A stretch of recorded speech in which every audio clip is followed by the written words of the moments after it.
పల్నాడు జిల్లా వైసీపీ నాయకులకు mass warning ఇచ్చారు ఎమ్మెల్యే ఎరపతినేని శ్రీనివాసరావు. అధికారంలో ఉన్న టీడీపీ కార్యకర్తలు పోలీసులపై వైసీపీ కార్యకర్తలు దాడులకు పాల్పడుతున్నారని, ఇది మంచి పద్ధతి కాదని అన్నారు. వైసీపీ కార్యకర్తలు పద్ధతులు మార్చుకోకుంటే మిమ్మల్ని ఆ దేవుడు కూడా కాపాడలేడంటూ హెచ్చరించారు.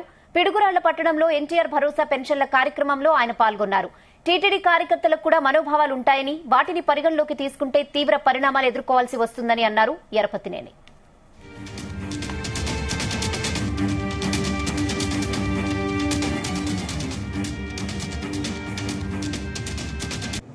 తప్పదని వైసీపీ వాళ్ళు చెప్తున్నారు.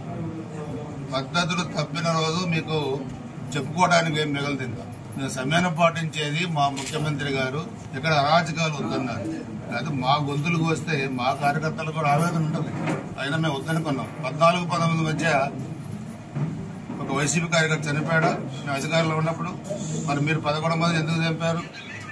8 మంది పిల్లలు ఎందుకు చనిపోయారు? 60-70 మంది కాల్ చేతులు విరగొట్టారు, భూములు ఆక్రమించుకున్నారు. అన్ని ఎంక్వైరీలు నడుస్తా ఉన్నాయి. ఇప్పుడు అంటే గవర్నమెంట్ వచ్చిన 3 నెలల్లోనే మళ్ళీ తిరిగి మా మీద దాడులు, పోలీసుల మీద దాడులు. పద్ధతులు మార్చుకోకపోతే చాలా తీవ్రమైన పరిణామాలు ఎదుర్కోవాల్సిన పరిస్థితి వచ్చింది. మిమ్మల్ని దేవుడు కూడా కాపాడలేదు. మళ్ళీ చెప్తున్నాను, ఎరపతినేని శ్రీనివాసరావు అని మంచికల్ శ్రీనివాసరావు తయారు చేద్దని చెప్పాను. మీరు ఆ పరిస్థితి రానివ్వకండి. వచ్చిన రోజు మీకు చెప్పుకోవడానికి ఏం మిగలదు కూడా. మళ్ళీ చెప్తున్నాను, మీడియా ముందు ఓపెన్ గా చెప్తున్నాను. పద్ధతులు మార్చుకోకపోతే మీ వైసీపీ వాళ్ళకి మీకు చెప్పుకోవడానికి కూడా ఏం మిగలదు.